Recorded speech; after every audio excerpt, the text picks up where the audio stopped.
Hi guys, welcome to Thoughtful Thursday. I'm JJ Joshua. Today I offer mental first aid tip and the number one life hack for reducing fear, anxiety, and catastrophe thinking. You know, most of us are conditioned to worry and fret, and I was raised by a very obsessive worrier. Bless you, Mom, wherever you are. I know you did the best you could. But I'm telling you guys, every time I left the house, no matter what age, I would get a long list of everything that could go wrong out there in the big bad world. So I learned this the hard way. This is kind of a personal issue for me. The mental first aid tip is this. It's so obvious, we barely even think about it. Do not focus on what you have no control over.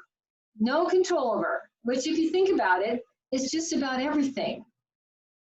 This mental habit I call self-inflicted mental terrorism, and it is so costly. It is so dangerous to your physical, emotional, mental, and spiritual bodies. It robs us of our vitality.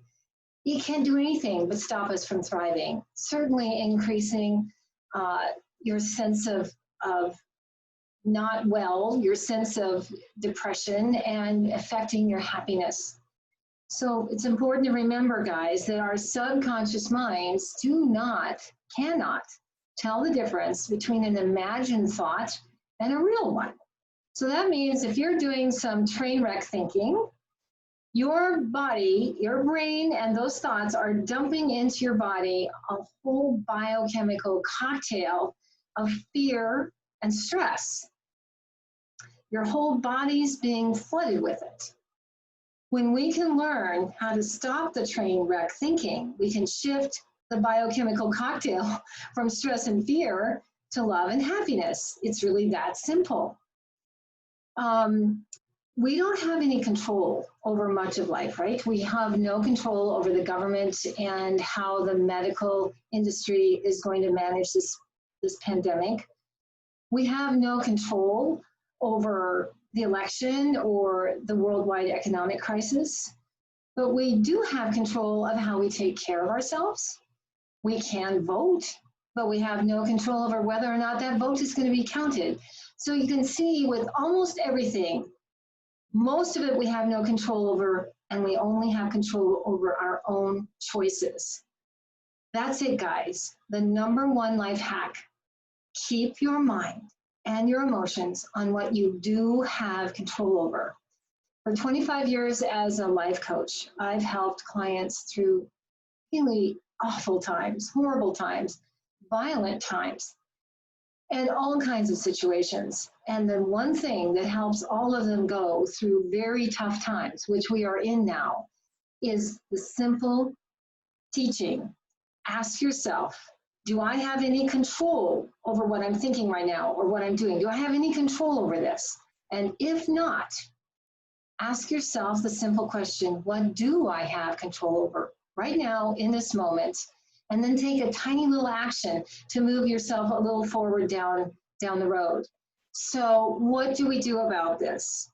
What this requires is some mind training. Literally, like Pavlov's dogs, we need to train ourselves to think differently. Basically one thought at a time. And I have a very simple 3-step practice that will help you do that, help you reduce the mental terrorism.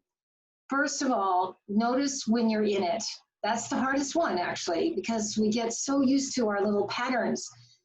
Notice when you're in train wreck thinking, and as soon as you can, stop. Step number 2, as soon as you realize it, take a breath and say out loud if you can, oops, I did it again. Oops, I did it again. Now, why that? Because we're trying to train ourselves like a little puppy. And the way those animal trainers that train the helping dogs, the way they train them is by never scolding them.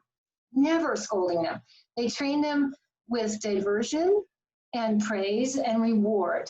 And that's how I want you guys and us to train our minds, with diversion, think about something else, and praise and reward for shifting that mental habit. So after you've said, oops, I did it again, then 3 times you're going to do stop it, drop it, stop it, drop it, stop it, drop it. Let me tell you why that works. You are programmed since you were a little puppy to pay attention to the word stop. Your whole nervous system is trained to pay attention to that word and the stop sign. And when you clap, your whole nervous system wakes up a bit. So you're shifting that, think of it like a train track going down one track. And with those two habits, you can shift your focus and your nervous system. Then you're going to take in a deep breath after the stop it, drop it 3 times. And you're going to shift your focus to something you're grateful for. That's simple. And hold gratitude thinking for 2 minutes. What this will do is it'll help your body shift the biochemical cocktail of fear and anxiety to love and happiness.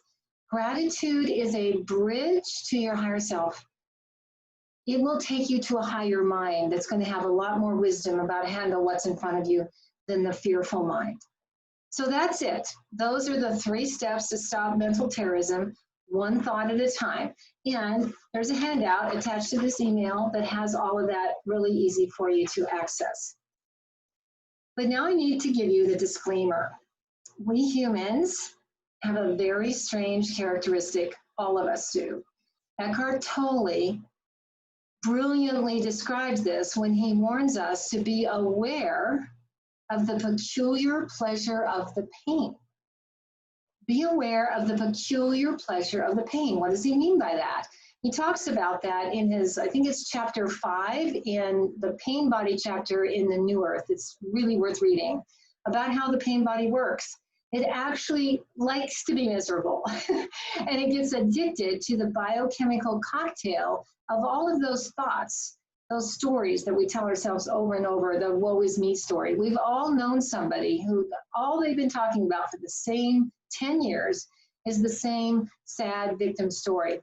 It's because the body and the psyche has literally gotten addicted to that biochemical feedback and we're stuck in a victim rut. It's that simple. So be aware of the peculiar pleasure of the pain. Part of your mind doesn't want to get free of that, but the other part wants to be strong and thriving, and that's the part we're working with. So to finish up today, I want to share a great quote from Buddha. The process of enlightenment. Enlightenment is the process of casting yourself off track faster than the time before. So think of it. Maybe you're in a 15-minute, train wreck thought form, and it just keeps going, and all of a sudden you remember, oops, there I did it again, and you want to stop.